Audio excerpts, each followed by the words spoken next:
Each afternoon, real setups are broken down with entry strategies and the technical reasoning behind every trade.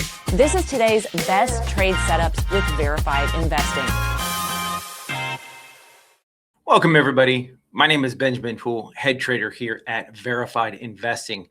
The S&P 500 is finally getting its first real sell candle. The day's not over. Still has this upsloping trend line in play. U.S. oil is pushing higher and a lot of red on my watch list. So I'm going to go ahead and show you that after I go over the S&P 500 as well as what's going on in U.S. oil. So I have a couple different levels for you guys on these particular trades. So let's just jump right into it. The S&P 500. So here is the first level that we're watching. Upsloping trend line right here. Take this pivot low here. Let's take off the logarithmic chart actually. Here we go. Pivot low here. Secondary hit, third hit. Look at how price is consolidating right on that upsloping trend line. Here would be the first little close of the upsloping trend line below. This isn't necessarily a signal that the top is in the S&P 500 yet.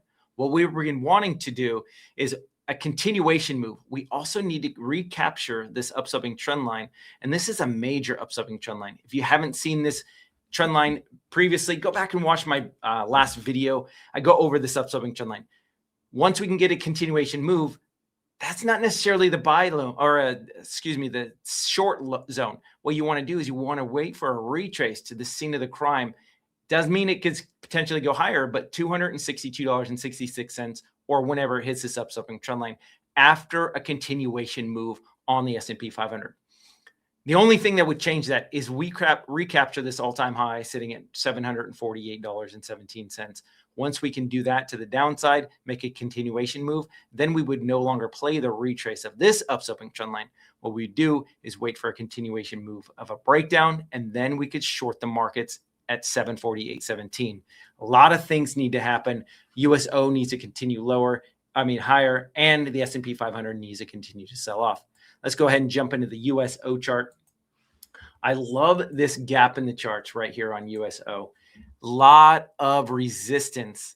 If we shoot up to $140.92 after this huge move to the downside, this is going to be a pretty major resistance level. Now, that's not a swing trade level. What I'd be looking at is let's zoom out in the charts and show you this upsloping trend line. Let's take off logarithmic charts, show you where this upsloping trend line is. Pivot low here, secondary hit. Now we did get below this, and so it's not a hit of this bottoming tail or the low end of this wick or this tail, but it has hit here and then again right here. So this tells me that this is going to be a resistance zone, and this would be the swing short level if it jumps up to about 145 all the way up to about $146 on the chart of USO. And the reason I would like this upsloping trend line as a shortable level, if it recaptures that and continues higher, then you would look to exit the trade, stop out, because then we would recapture this upsloping trend line, and then the uptrend would be back in USO. Let's go to the watch list. So I'm going to open this up. So we do have some green, but look, 0.19, 0.6, 0.4, 0.34, lot of different green, but not major green. So I'm going to change this to percentages. Look at this on the daily time frame. You have Lunar, that's down 14.43%. Nuclear energy down 14%. ONDS, SMR, AUR, OKLO, LMND, Rigetti, FLNC, USAR, ton of red. Now let's switch to the upper end. We have GameStop up 7%, CarMax up 7%, Marvell. Marvell is the outlier. We do have some memory stocks that are making some moves, but they're not making the moves that they usually do, especially with all of the selling pressure that's in the markets right now. Let's go into the SOXX. One of the reasons is we want to stop out of a trade on a daily closing basis, playing this as a topping tail, is just for this reason. Now, we did start to go below it. We sold off in the morning session, but now we're pushing above it. And so this is what prevents us from having to try to dollar cost average into the SOXX, or it allows us to exit the trade and look for an additional reversal candle. So what? If we exit the trade and it goes above our exit price, well, we have our strategy in place And that prevents us from having to chase this on the way up. So what we have to do is see where the next level of support is. Take off the logarithmic chart. If we can get back to this upsloping trend line, and we're actually pretty significantly away from this upsloping trend line. So not only do we need to recapture $584.38, but we also have to test this upsloping trend line again. Once we can test this, that would be the third hit. And so we're going to get a bounce off that level. We start closing below that. And then all of a sudden it opens the doors for more selling pressure in the SOXX.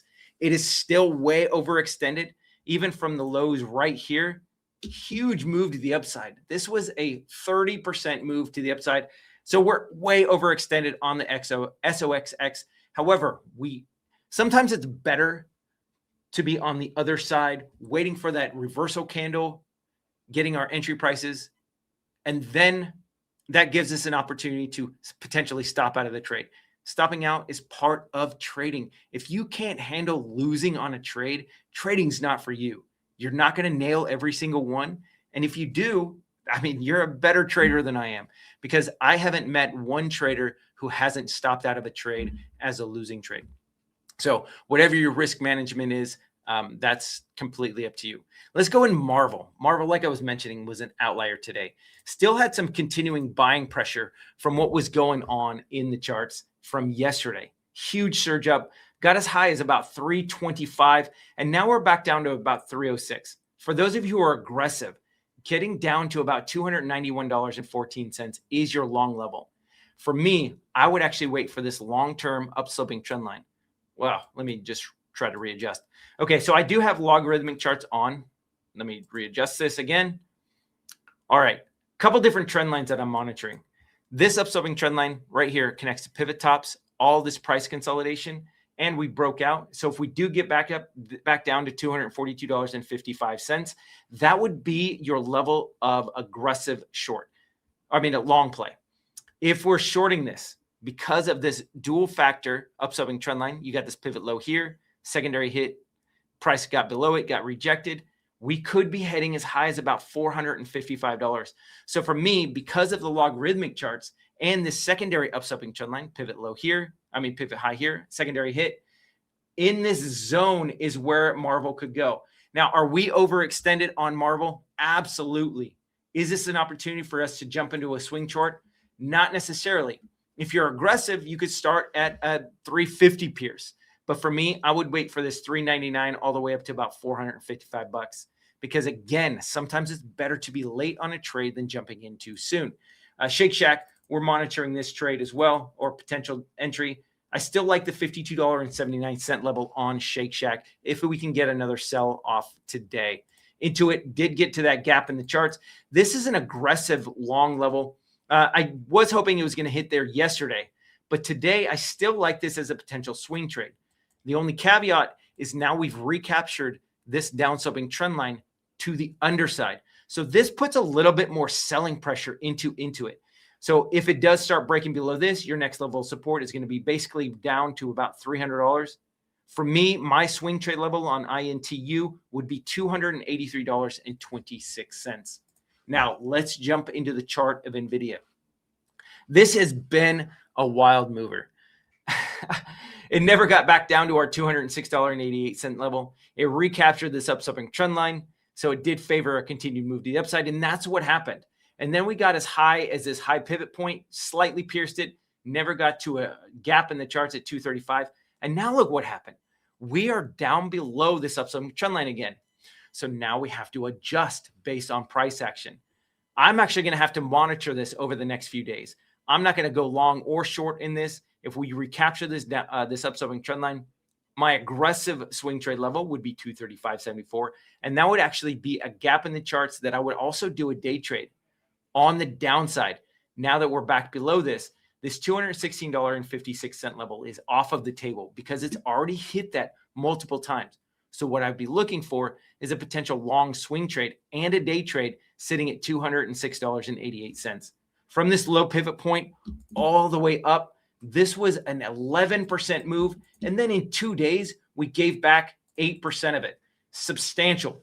Now, if we do get in this gap trade today, get this gap in the charts at 210 or basically a $211 Pierce, I would be interested in taking Nvidia for a swing or a day trade today. Swing trade long level, my first aggressive level would be 206.88.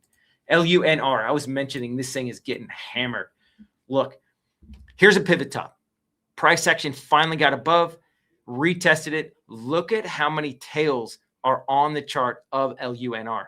Now, normally, this would indicate that there's a lot of selling pressure and it's going to break back below this pivot top, but that's not what happened. Then we made this huge surge to the upside, got as high as $46.79. If we can get back into this level, now that we've already broken above, consolidated on top of it, got a nice surge, this is telling me that there's a lot of price action at $31.28. Not only that, but if you zoom out in the charts, you have a pivot low here. Let me go ahead and get rid of some of this other noise on the charts. Here's this upsloping trend line. Pivot low here, secondary hit. Look at all this price consolidation. Try to get back below. Got the bears on board. This was a little bit of a bear trap, and then it had a huge surge. But look at how many times it's respected it.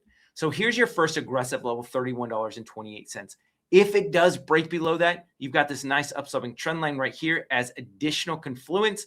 If it does drop below $30, because it has hit on multiple occasions, if it does break below this upsloping trend line, which probabilities do favor it, then you would just exit the trade and then you would look for additional support, which would be right here at this pivot top. And then you've got these pivot lows and price consolidation. So that would be my stop out and re-enter it at $22.84. I do think LUNR has a potential to make all-time highs, head up past $50 and head up to about 75. However, the charts are going to tell us what direction Lunar ends up going into. And so we'll have to monitor this trade. Long trade today for me, $31.28 for a day trade. OKLO's getting a nice beat down. So I'm going to remove this down sloping trend line. What I am noticing is a potential inverse head and shoulders pattern. Got this shoulder here, head here. And if we can create a nice shoulder, come back up and retest $78.13, we should get a nice clean break of this trend line or this neckline. And then you're heading up back to about 81.36. Once that clears, OKLO is going to head much, much higher. On the downside, we have to find out where our next level support is. And that's going to be $62.54. So if we do get into this level, not only is this a potential long trade for a day trade, which I would definitely take, this is your first entry price for a potential long. Knowing that if it does close below this prior gap in the charts, you would just stop out and look for additional support, which would be this gap in the chart sitting at $55.91. And then my ultimate swing trade long level is $50.18.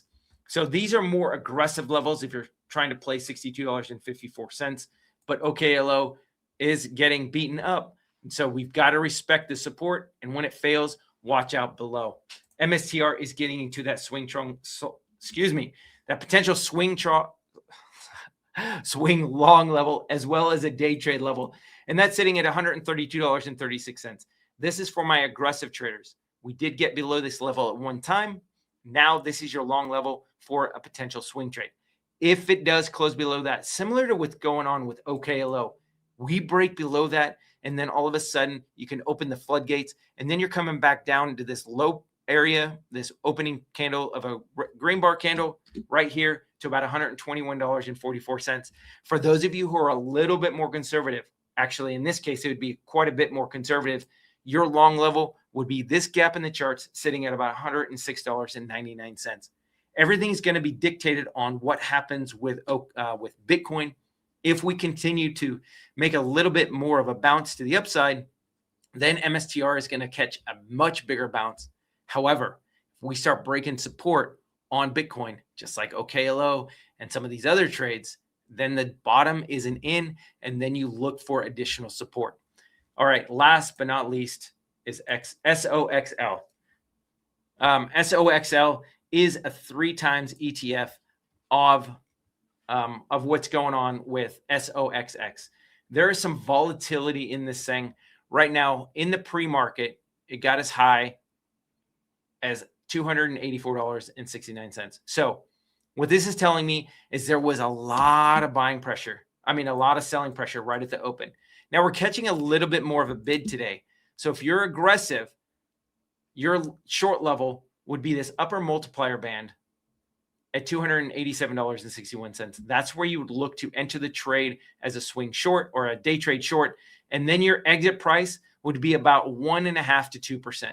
So that's an aggressive level on SOXL if it does end up heading there. And this would be in a 3 times long, or excuse me, short inverse of SOXX. So that's what I have for you guys. Thank you so much for joining.